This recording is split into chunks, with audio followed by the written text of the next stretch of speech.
the biggest lie in the world? What is? Put your money in the bank account. While you are saving your money in the bank is investing your money. And you ain't making nothing.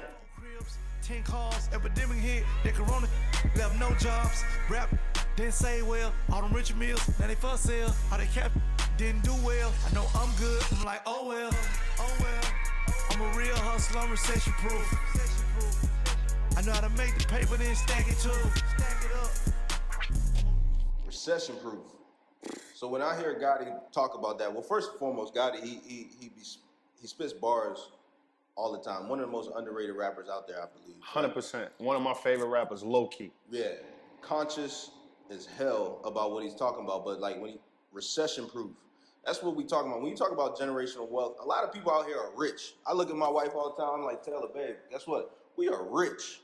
We are one down market, right? We are one mess up away from this thing being done, right? Yeah. But when you talk about being recession proof, talk about that diversification, now you got something. Right. 100%. That if you would have let the song keep playing, and I definitely make sure you go listen to it. It's an amazing song. But he talking about like when Corona hit, how everybody else that his peers, they had to go sell, you know, some of they nice watches, they cars, because they living, you know, they didn't know how to budget. They ain't know how to make sure the monies keep coming in. They ain't have no multiple streams of income. So when Corona hit, if you can't do your shows, it's ugly for you. Right. You know what I'm saying? So like recession proof, that's real. He like, man, at the end of the day, I'm a hustler. I'm gonna figure out how to get it. But like to the everyday person, it's about making sure, especially when you don't get true job security or, you know, if you're in a position living beyond your means, you gotta make sure you got that rainy day fund tucked away, that emergency fund, but also having other means of making money, right? Off the investments, right? Off the sports, off the, you know, the shows. It's like, you just gotta have it. You gotta figure it out. That's how you diversify. So when we talk about the rainy day fund, right? Like, so what's your suggestion on the rainy day fund? How much money is that? Yeah, to the average person, right? Like the 99% of other Americans who ain't a 1%er, who ain't, you know, got over 350, 500K tucked away. A rainy day fund, you need 3 to 6 months of your necessary expenses, right? I tell everybody, right? Even before you start investing, right? I want you to have that emergency fund tucked away. And when you think about what is your 3 to 6 months of necessary expenses, those are everything you need to live, right? So whether it's your rent, your mortgage, you know, whether it's the insurance, whether it's, you know, the car note, you know, food to actually survive, like these are things you're gonna need to fully get around. And so at the end of the day, whatever you're making, you wanna make sure whatever your monthly outflows to cover those necessary expenses, you wanna have that tucked away, man, in your savings account or in the high yield savings account, because you never know what happened. I think Corona really let everybody know, right? Like if you in a, you know, in the service industry and, you know, you got laid off or temporarily furloughed, it's like, damn, you know, I was really living paycheck to paycheck. And the vast majority of Americans really do live paycheck to paycheck. And so for this, if anybody that made it and survived it out of Corona, the one thing you got to know is like, all right, I'm for sure going to have an emergency fund, because, you know, a lot of people was having to do a lot of bad stuff, whether it was like, man, let me go take out a cash advance loan or something, right? That 100%, you know, 1,000%, like it's crazy out here. So anybody, man, you listening, you always want to have an emergency fund, man. 3 to 6 months of your necessary expenses. Yeah, man. I think, like you said, Corona woke a lot of people up. And when you realize history repeats itself, so you never want to be caught like that again, right? So now, what are you doing to make sure that me and my family can always eat? Rick Ross, one of the lines I love in the song I'm a Boss is one who guarantees we gonna eat. 100%. Right? My second year in the league, I was sitting out after 2 weeks. They said, hey, you ain't good enough. What? Okay, well, food still got to be put on the table. I still got to eat. Yeah. A boss is one who guarantees we going to eat. So regardless, we got to be recession proof. Yeah. And that's the next level for a lot of us as investors, a lot of us as people, right? Like you said, 3 to 6 months. As soon as you get that 3 months, that doesn't mean you just stop, right? Mm-hmm. Like Corona has shown us, like, hey, like it might be okay. You might have to weather the storm a little longer than 6 months at some time. 12 months. So yeah, so go ahead and just keep tapping into that emergency fund, saving up. But now at 3 months, maybe you start to put a little bit towards investing. But a lot of people got it backwards. They want to come out here, let me go ahead and invest. Let me just go ahead and invest. You haven't even covered your emergency fund yet. And then when you become ass out, when something really happens that you have to deal with, and you don't have anything to tap into, now you got to make bad decisions when you're investing. You got to pull out a market at the low. Exactly. Because you haven't set yourself up. So let's be recession proof. Recession proof. That's the name of the game, right? Like the craziest thing, not only was it people who work just everyday jobs, right? Like a person in the service industry or, you know, someone in a hotel who might have got furloughed who really was like, damn, I need that emergency fund. But it's famous people, right? That was the funny thing about the song Recession Proof, because he talking about rappers, even athletes. Believe it or not, a lot of athletes are living paycheck to paycheck. Granted, they paycheck coming 50, 5 figures, 6 figures sometimes. But imagine if you a person who got, $100,000 of expenses every month, right? Like, I don't want to say no names, but I saw a lot of rappers, who couldn't do that, because they used to, doing show appearances, right? Like, not even show appearances, but club appearances. So if you're not able to get that $20,000, $30,000 brown paper bag money, 3 times in a weekend, right? Friday, Saturday, Sunday, literally. I was watching them do some stuff I ain't never seen. They on Instagram talking about, they was literally, oh, hey, anybody want a feature right now? I'm doing it for $2,000. I'll fly to you. Right. Bro, I was seeing some stuff, people that I was like, yo, I really like this guy, but he's terrible with his money, right? They doing features for the low. Go look back, look at some of the people. I ain't gonna say no names. They doing features for the low. On my soul, you know exactly who you is, my guy. I love you though, and I still want. I almost was like, man, I give him $2,000. He'll make me go platinum real quick. You know what I'm saying? But like they doing that, they posting stuff, they doing reposts for like at the end of the day, right? It's all about your brand, and people in Corona really should have woke everybody up, because it's like, man, I'm living bad out here, right?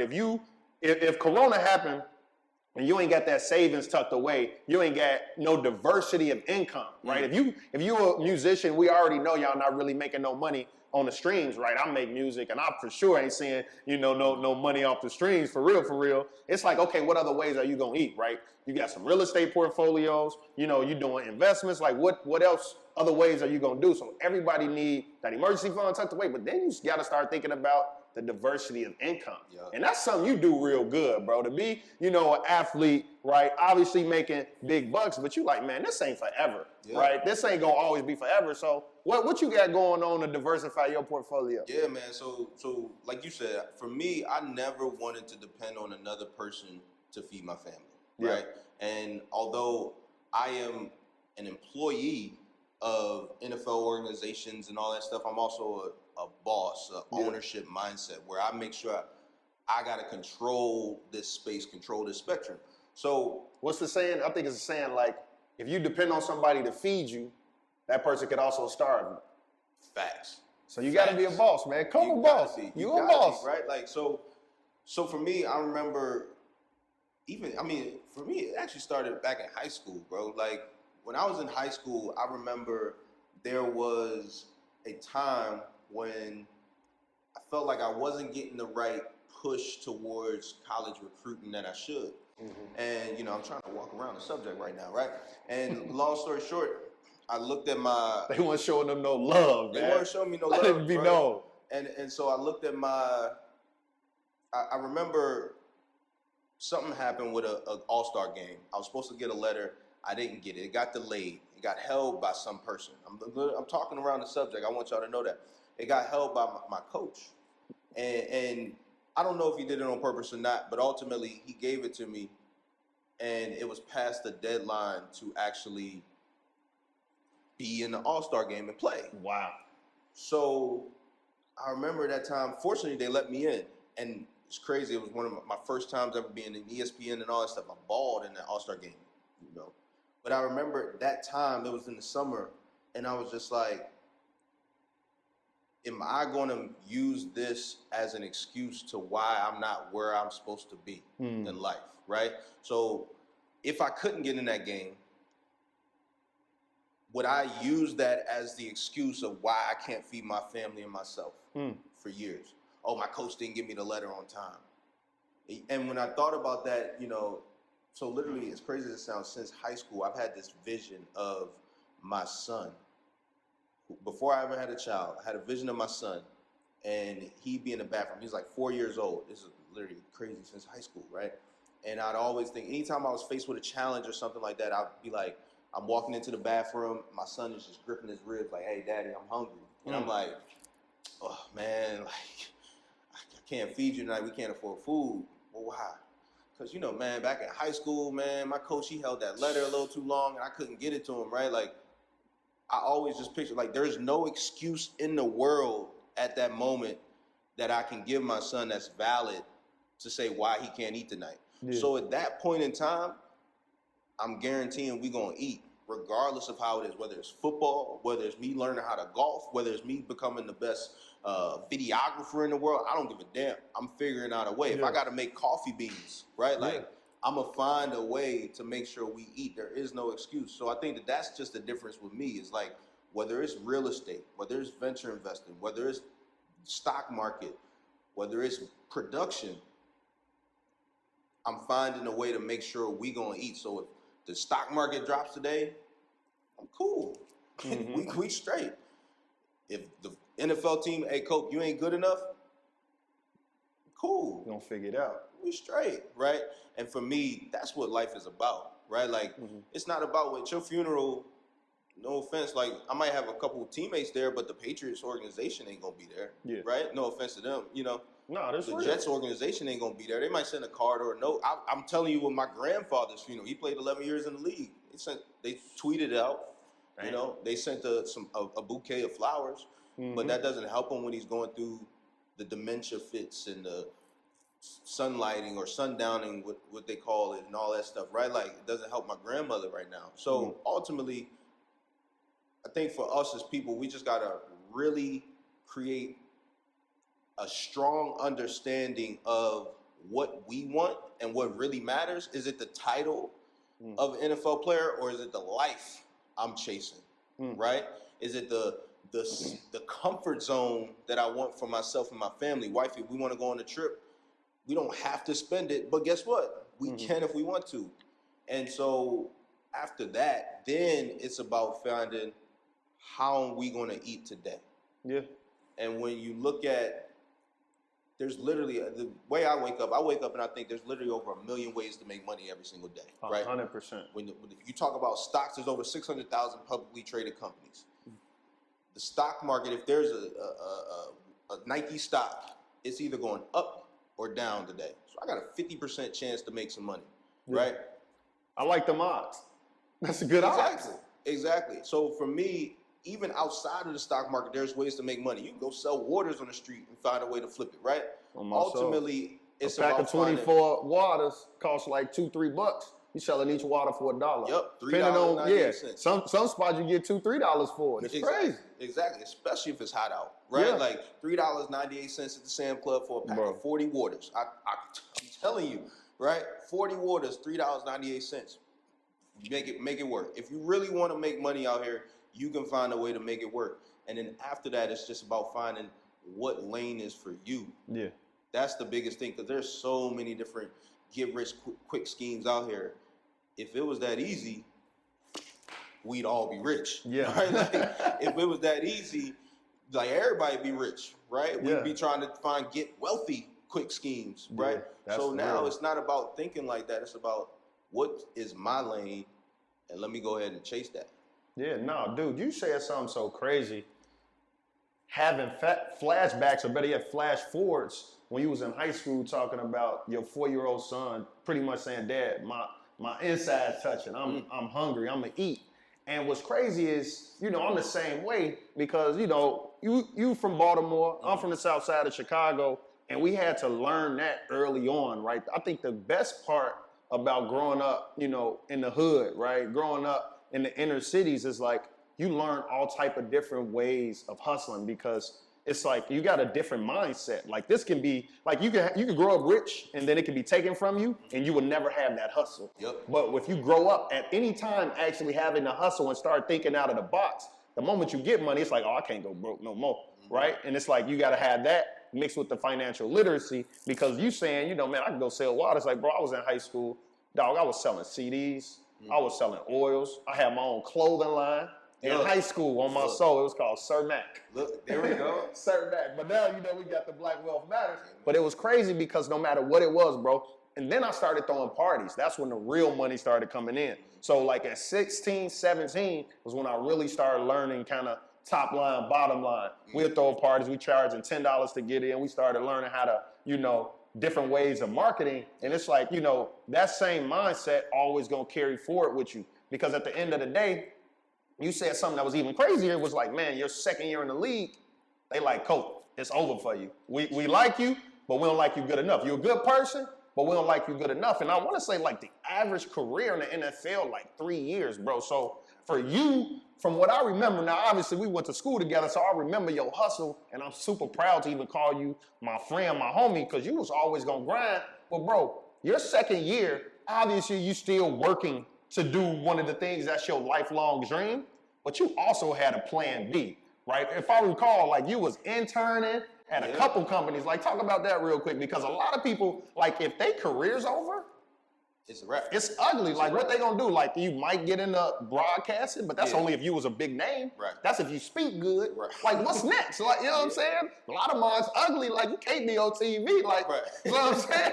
Like, what you gonna do? No. Like, bro, I remember you, bro, when I was working, you was working. You know what I'm saying? While simultaneously working to get back into the league, bro. That's a different level of grit and grind. Like, what was you doing? I think, man, like you said, bro, it's the mindset, man, and it's like you in high school were figuring out how to make a dollar, how to hustle, how to provide for yourself. Me, I had that mindset of just like, I'm passionate about money. I won't even. Some people will confuse that with money hungriness, right? For me, it's like I am passionate about not just money, it's financial freedom, right? Being able to do what I want when I want. So, people refer to things as plan Bs and stuff like that. I literally look at it like I got multiple plan As. I'm just a dude that's interested in a lot of stuff. That's and I just refuse to say, I'm just gonna focus on this. I'm just gonna focus on football because people tell me to do that. Shut up and tackle, bro. Like people tell you, hey, shut up and just focus on football, right? Like, but I'm interested in this over there too. So if I can use my platform, let me go ahead and maximize it. Since high school football to me has been a means to an end, not the end all be all. Yeah. Some of these guys, we make a big play or we get into the league and that's the top of the roller coaster for us, right? For me, I never wanted to be that. Like, I can't imagine just living the rest of my life like, damn, just wishing on, thinking about my good old days, my glory days, running out the tunnel and stuff like that. Like, nah, we still got to find a way for this thing to go up. I can't have another 40, 50, 60 years and I'm just kind of like walking with a great cloud over me. So for me, it was always just about hustling and finding ways to learn, bro. Like, when we talk about, so I was interned at UBS Investment Bank, for those who don't know, one of the number one wealth management providers in the world, right? Interned at a hedge fund, multiple hedge funds. And for me, I think initially it was about learning how to work in the industry, work in the business, right? But once you start to understand it, it becomes more of like, well, how the hell do I use this for me? How do I use what y'all are doing on the big level, on the international level? How does it apply to Brandon Copeland's life? How does it apply to me, LLC, right? Yeah. Managing money, leveraging, managing your risk, managing relationships, all of that type of stuff. So for me, it was always about not just being comfortable playing football, but figuring out like how I take the money I'm making and I put it to work for me 10 times over. People talk about grinding all day. I'm trying to grind all day. I'm a dream chaser. I'm dream chasing. Boy, if you don't catch the fucking dream, you know what I'm saying? Like, God damn, how long you gonna chase the dream? Bro, that's real. I got multiple dreams. I know my dog, you got multiple dreams, right? Like, but like at a certain point, you gotta catch one and move on to the next. Or to your point, right? Like multiple plan A's. Like at the end of the day, I ain't an athlete, but I still got hoop dreams. Look, this man, but not. Don't lie to the people, man. Hey, I got hoop dreams. You know what I'm saying? Pull up your tape. Pull up your high school highlight tape. Hey, I got, I'm a hood legend, YMCA legend, you know what I'm saying? But that being said, like about dreams, like I'm a person that make amazing music, right? but that don't mean I'm gonna be the next Drake, right? So at the end of the day, I definitely want to be, you know, a person that makes amazing music, but you gotta have different ways of finessing it, right? I'm never gonna be a person sleeping on my homie couch until I make it, because you could be sleeping on that couch forever, right? It's the rap game and the athletic game got to be the same. It's probably more successful athletes than it is musicians. So, you know, one of the things for me, I'm just like, man, I know for a fact, you know what I mean, if I want to become the next Drake, I'm going to still have to find a way to make some money in music, right? I found ways to say, okay, I might not make a club record, but I can make a record that's going to get on a TV show.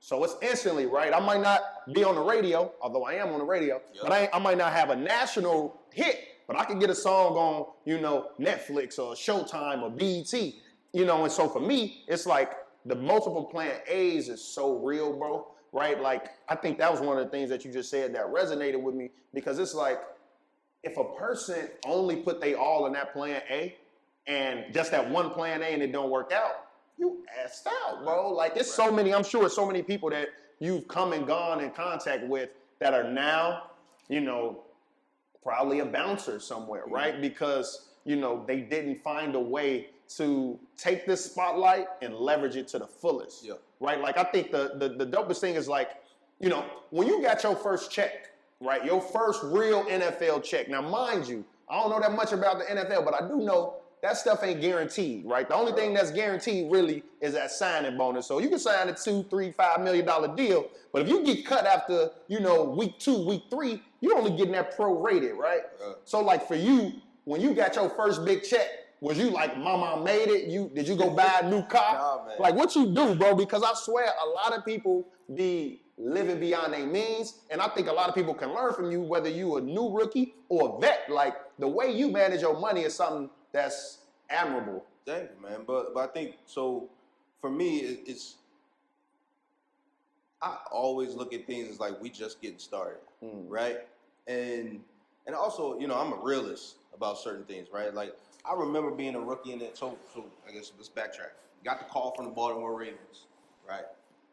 Hometown team. Hometown team, bro. Hometown team. Hey, listen, Cope, this is in the middle of the draft. We had Penn at the time. Hey, Cope, such and such, you know, we like you. We want to pick you up after the draft, though. We're not going to draft you. Y'all got about 2-3 more picks. Yeah, but we're going to pick you up after the draft. You know, I start lying. I mean, other teams is calling. I don't know if I'm going to be there, you know. But, cool, but other teams is calling now. You better get me in the 7th round, 6th round, 7th round. No, okay. Long story short, I'm still there. I had a few different teams. I think Eagles, Colts, and stuff like that. But obviously, getting a chance to go to Baltimore right after the Super Bowl, hands down, one of the best decisions of my life. Technically, that night, I was signed to a 3-year, $1.45 million contract. As a college kid on campus at Penn. Penn relays was going on, so you know we had parties. I probably came back for that relay. Yeah, I think he did because we had a nice party. The police tried to shut us down at 11. Told them we just signed. And like, bro, I'm a millionaire, dog. Stop playing with me, dog. This being police said that, like, bro, stop playing with me, dog. I'm a millionaire, dog. Go ahead and keep it going, right? So we had a great time, right? But I remember telling my family, hey, I just, you know, I'm going to Baltimore. Imagine you telling your mom that you coming back home, all that type of stuff. My baby. Right. I'm pissed the hell off, right? I'm different, bro. Like y'all just didn't draft me. Y'all really okay. So y'all think these other dudes y'all got were better than me? They were more important than me. That's what you're saying when you draft somebody, right? Okay, cool. But I also understood going into it that this money ain't guaranteed. Right? Yeah. Like, I still got to fight, scratch, and scrape just to make the team. So, fast forward, we go about 4 weeks into the season, and I get cut. Out of that 3-year, $1.45 million contract, guess how much I made? How much you made? $26,000. Damn. Yeah. That's lower than minimum wage. He could have worked at Walmart and made more than $26K. Bro, yeah, because you go from May, I had to skip. Hold on. You signed Your John Hancock for $1.5 million, right? 1.5. And good. Bro, you was rich as hell again, for 5 weeks though. Right. Well, the sad thing is, like you said, less than minimum wage, right? Like this is from May through week 4 of the season. So this is May through October, late September, first week of October type of thing, right? So you doing like 4-5 months. Bruh. Third of the year, you made $26K. If you was to prorate that, you would have still only made like 80 racks if that would have went through, meaning like prorating. Yep. I'm trying to understand, like, how does the fucking NFL contract work where you sign for 1.5 and you only make $26K? Yeah, dog? so one, first and foremost, for all those people out there that are like, man, that person shouldn't hold out. He signed a contract. He needs to honor it. Well, make sure you say that when a team cuts you. On my soul. Cuts your favorite player. Or when a guy like Isaiah Thomas plays in a game the day after his sister passes away, and then the next year they say, deuces, we don't need you. Bro, that's ignorant. You see what I'm saying? Like, you gotta understand the business of this, where we sign these contracts and it's really lopsided. It's really we can pay you this if you play out of your mind, and if not, or if we don't like what you say or what you do to this locker room, we don't owe you nothing.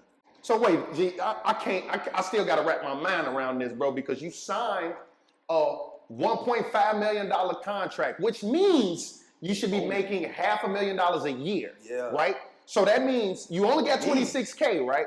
But that means, now let's talk about when people start living beyond their means, because on my mama, if I sign, like I worked on Wall Street, so if I have $500,000, that's real money. You know what I'm saying? So literally, anybody right now, any rookie right now, any person that just get a lump sum of money, if you don't really get that job security to know that it's for sure coming, right? You could have took that. You could have went to any dealership, any bank. You could have got a $750,000 house, right? You could have got a Bentley. Like, bro, what made you not go do that, dog? Yeah, man. Because you would have been bankrupt. So the NFL rookie minimum right now is $610,000 for the year, right? And it sounds really good, but it's week to week, bro. And so I think that also, so for athletes, right, like the springtime, you ain't getting paid like that, right? I have one of my buddies, he sat down with a new accountant in the offseason. This is a 12-year vet. He just won the Super Bowl. Shout out Big Steve, team MVP, right? Steve McClendon.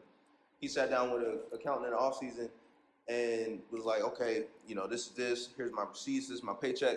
And she looked at him because he lives in Atlanta, moved up to New Jersey to work with the Jets at the time. And she like, why do you do this job? Like, based on the spring, like, you losing money. What's going on with you? You got these moving expenses, these living expenses. New Jersey rent ain't cheap. And you making $1,000 a week, $1,200 a week. What? I don't think you should do this. He had to tell, listen, it gets different in season. When September comes, now we making the real contract money. Got you. But until then, we just out here just covering our costs, so to speak. Right? So for me, again, I've seen guys go to the mall and be sitting there acting like, at that time, Snapchat was huge, right? Acting like they balling up, buying up the mall and all of that type of stuff. And for me, I was always just like, I think the difference was mentally, I'm not into fake shit. Yeah. Mentally, I don't care what you think about me. You know what I'm saying? Mentally, I don't need you to think. I was a young player in the NFL in my hometown city, living at my mama's house, straight up. You know what I'm saying? And like for me, my mom worked her tail off to just keep us straight, keep us going, and to hand the baton off to us. So this is the way I think of it, right? I'm kind of getting on a tangent here, as I do, right? Professor Cope, this is what we do. This is what I think of it. So our grandparents, they started behind the finish line, right? Like, well, they weren't even in a race. Ooh, yeah, exactly. They wasn't even in a race. I said the finish line, behind the starting line, right? Like they all the way on the back end, just looking like. Yeah, they a spectator. That looked real cool, right? Yeah. But they took the baton and they done hustled their tail off from Ran nothing full speed. to just jump. Wasn't no pacing. hand it to moms and pops. Yeah. Get it. What you gonna do with it? Please do something with it, right? And then the mom and pops take it and they roll with it, right? My mom, she worked extremely tough, tried to get us out the hood, all of that type of stuff, got us in middle class, working America, just putting it together, paycheck to paycheck, making it work, right? Making it look good on the outside, and she, bless her heart, she did a damn thing. I always thought, how crazy would it be for her to work her tail off, just give it to you a little bit further, boom, go ahead, son, do your thing. For me to just drop, I'm in the same spot. This is it. This is as good as it gets. How many people we know sitting in the same crib, doing the same thing? And there's nothing wrong with that. But the problem is, I will say what is wrong is your mindset. You think that this shit's okay. Yeah. Right? Like, your grandparents came from nothing and handed you the baton further. Your parents came from nothing, handed you the baton further, and you just said, this is it. Right. For me, it's like, so that 1.5, that's not my 1.5. It's my time. I just got the baton. It's not my time to just bags. Yeah. It's not my time to new shoes. It's my time to flip this. Yeah. Because my kids, I got to give it to you. Further. Ooh. And so for me, it was just a different mindset, bro. And again, I'm not into that fugazi bullshit. I'm not into that, let me tell you what I'm doing on the ground. Let me show you what I'm doing and all of that stuff. Like, nah, like, I'm sharing what we doing. I'm sharing what really matters. Because at my funeral, I hope at my funeral, you're not talking about the shoes I wore when I was 27 years old or the sack I had in the game. You came down with a Bentley. Facts, right? For me, I hope you're talking about what I meant to this earth, what I meant to your life. And that doesn't cost money. So, facts. So yeah, man, that's where it was different. But again, I think it was just the mindset just made me different. That's hard. That's hard. I ain't gonna lie, dog. I find to be, a person that know my shit a little bit, but it's hard to come from where I come from, and in my mind to sign a $1.5 million contract to not want to flex, right? And it's crazy that you're talking about like kind of what your why is, and it's like, man, I'm doing this for my kids, right? And more importantly, this money ain't guaranteed.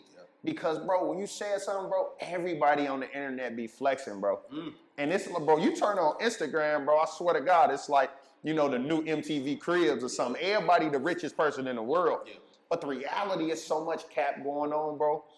70%, literally 70% of Americans don't have $1,000 saved up.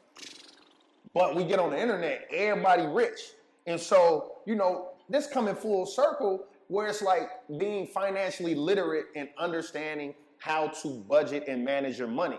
Because the vast majority of any person, whether you're a musician and you sign for $1 million advance, if you don't really know what that means, you're gonna go spend that on the chain, the house, and the car. But the reality is, this is a loan. Y'all, this is a cash. You might as well go to the corner and go to the currency exchange or the cash advance. Right.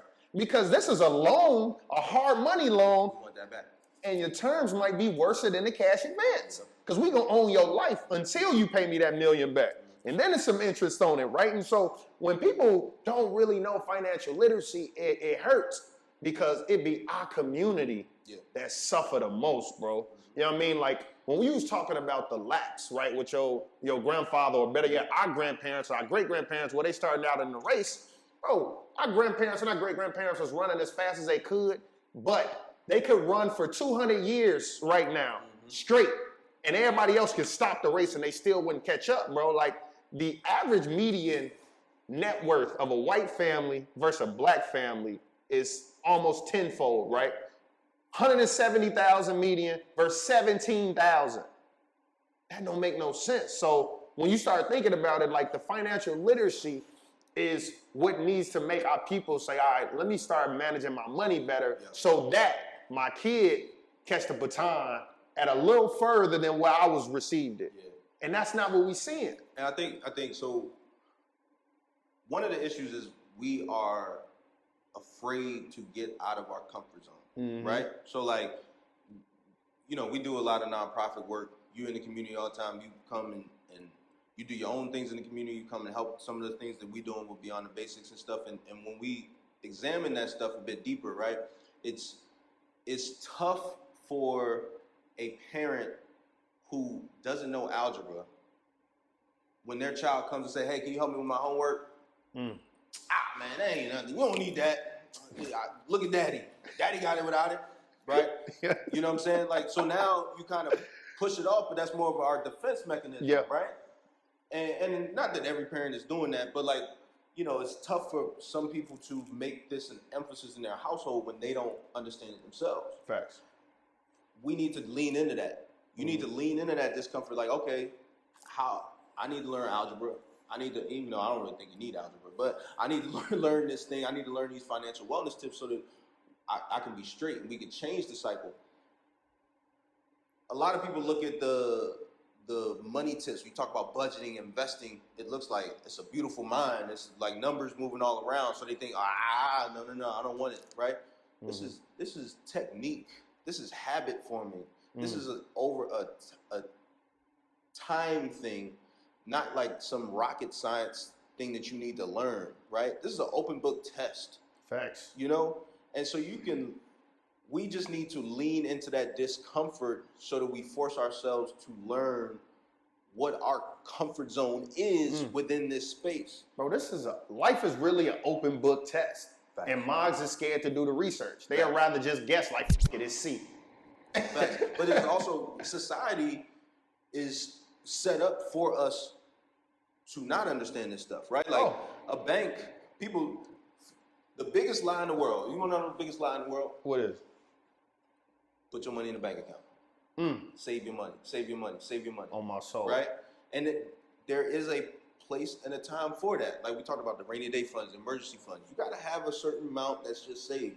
But that is one of the biggest lies in the world. While you are saving your money in the bank is investing your money. They're loaning it out to somebody else at 3, 4, 5%. They're paying you 0.5%, 0.1%, 0.005% on your money, and they're making the spread every time. And you ain't making nothing in return. And that's the biggest lie in the world, and bro. You feel good about it. And I think when you know this, right? Like for me personally, when I went into Wall Street, when I started working in the hedge funds and interning and all that stuff, I was just like, oh, so y'all savings accounts are really y'all investment accounts. These things, y'all look at that as your liquid cash. Wow. So it's not, disclaimer, it's not that your emergency fund is your investment account, but anything that ain't for the next 3 to 6 months, that's got to grow. Yep. For me, if it's not growing, it is losing money every 100%. single day. And people, to really give yourself an understanding of what banks do with your money, if everybody that banked with your particular bank, if they say, yo, let me get my money out right now, the bank could not physically get you all your money out. Right. Because they have your money somewhere else. It's somewhere else where they making money. Like if everybody went to the bank like, yo, let me get my money out real quick, which is called a bank run, they physically and literally don't have all that money on because they taking your money and they investing it. But the point that you said is to even help people understand. This is what this is gonna really f you up. When you putting your money in the bank, right? Because all our grandparents say, oh, save your money, son, save your money, right? That's all they knew. But the reality is, if you only putting your money in the bank to save it, right? You're actually losing money. That's what people don't understand. The value of your money go down every year. Literally, right? Because of inflation. So inflation, the rise in prices of goods over time. Inflation is about 2 to 3% each year, which means if you put $100 in the bank right now, that $100 is worth like $97 next year. Nobody even think about that. Don't nobody know that. Literally, your purchasing power goes down each year. So for people that don't know about investing, it's like, man, it's an open book test. You got to read something, right? Whether it's some CDs, if you really don't want to take on no risk, put in, certificate of deposits, right? High yield savings account. That way you can at least try to find a way to outpace inflation, right? When I tell people like, man, at the end of the day, when it comes to investing, right, and you got your savings and everything, savings account, like you say, if it ain't just for your emergency fund, you losing money. The value of your money is losing. You need to have it somewhere where it's making money, and don't nobody be understanding that, bro. And it hurts me because we weren't taught that Yeah. And obviously it was done on purpose. Yeah. They don't want to give us the tricks, right? They don't want to give us all the gems, right? They let us know a little bit like, oh, okay, yeah, we'll give it a little, let them in school now. All right, oh yeah, okay, now let's give them equal access to this, but they on a whole nother wave, right? They so far ahead, right? I mean, like you said, I was just having this conversation. For our grandparents or even great grandparents, let's put it like that, it was illegal for you to read. And you think that as soon as we let you read, we're gonna tell you like, okay, let's now we'll go ahead and sit down with you and break down the stock market, real estate and understanding the value of your homes and your credit and all that stuff. Like years ago, like if you could read, it was whoa, what? Hold on, bro. You can read? Hold on, Hey, go get hey, go get that switch, my guy. Go get that whip. But you know what's so crazy? We keep that same mindset. If you in the hood and you know how and you're smart, it's like, oh, I don't want to let all my homies know I'm smart. Let me act like I failed the test too. Yep. That's crazy. The same shit that we was putting up with, we keep that same mentality. Yeah. And that's what keeps us on this hamster wheel, bro. Yeah. Like literally, it's illegal to read. Now present day, bro, I got that wrong too. We gotta also think, now you can read, you can listen to audiobooks. Who is going to give you this information, right? One of the things I always try to understand is like, how do the people around me make money? If I walk into a room, I want to know how you make money. If you're trying to give me something or tell me something, I want to know, well, what's in it for you, right? The credit card companies, they don't want you to understand this stuff. They want you to keep paying the minimum balance so that they can charge you them interest rates. 20%. Right? Exactly. Your mortgage company, they don't want you to know about extra mortgage payment math. Yep. Even though this thing is open book test, right? Banks. Talk about that. What did it go from 30 to 15, right? If you pay one extra a year, you could take 8 years off the life of your mortgage. So that you understand that it's not just the years off the life of the mortgage, it's the interest payments. If you look at the amortization schedule, which is basically showing you the interest and the principal that you're paying over the next 15 to 30 years for your mortgage, 10, 15, or 30 years, you pay more interest than principal. Like 3 times. Exactly. It's crazy. And interest is money in the trash. Let's just call it what it is. That's you paying for the loan, so to speak. You'll never get that back. So a lot of people, you hear them talk about, I got my house, it's an appreciating asset. I got my money in it and all of that type of stuff. But really, if you look at the amount that you paid over the life of the loan for the house, this thing ain't really appreciate where you made any money. Right? Like if you bought a house at 300, and that thing goes up to 500 even. 500. They think, I got 200K in equity. Yeah. You done paid 550.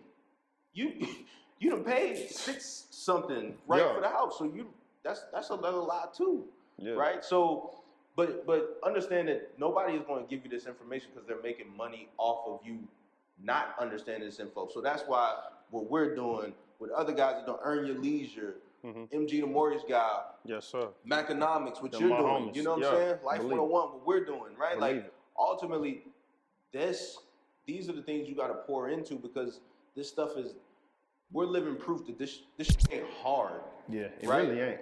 It's just creating a plan for yourself, being comfortable listening and learning, and then just execute. That's where you got to have the balls. I'm gonna tell you straight up. Execution is real. I tell people financial literacy is a language. It's just how early do you begin to speak it. Yep.